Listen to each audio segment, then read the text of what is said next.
W5. And the so-called fringe parties are severely underfunded, but serious about the election. And in the second part of his report on alternate parties, George Wolfe looks at what keeps them going. It certainly isn't the dream of quick political glory or power that drives those on the fringe of politics. The communists haven't elected a member since the 1950s, and their slate of candidates has dwindled to only half of what it was in 1981. Without much money or prospects of more than 0.1% of the vote, they run on commitment. I certainly believe in spreading the word, the gospel, the communist gospel. The communists obviously favor social welfare programs, and they're against free trade, against U.S. branch plants in Canada, against taxes on poor and middle-income earners. The party leader likes to stress his socialist platform.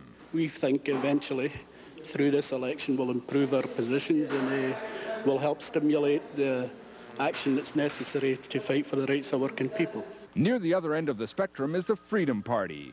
Born 3 years ago in London during a business tax revolt, the party wants no part of the political left or right. The Freedom Party believes that the purpose of government is to protect our individual freedom of choice and not to restrict it.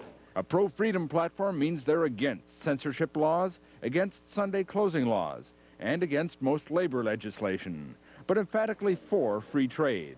Obviously not a quick ticket to Queen's Park. We don't even think of our chances of getting elected as being a viable alternative in this particular election. Our whole campaign is geared to get support from people via our literature and return cards so that we can build an organization that will very soon become electable in this province. In spite of successes for the Green Party in Germany, Ontario's Greens remain small, poor, and quite deliberately leaderless.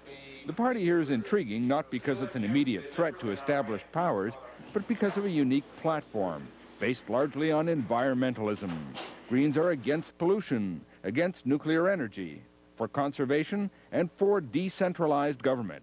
A good thing because they likely won't be in it. The election's a good opportunity for us to talk the issues, whereas other parties may worry about image and handshaking and baby kissing and so on. We want to talk seriously about the issues. In spite of their size, fringe political parties do not deserve our scorn. In fact, great Canadian parties have collapsed, and other parties have risen from obscurity to take their place. And even if power eludes them forever, they can be a source of ideas that can one day shape the Canadian mainstream. George Wolfe, Global News, London.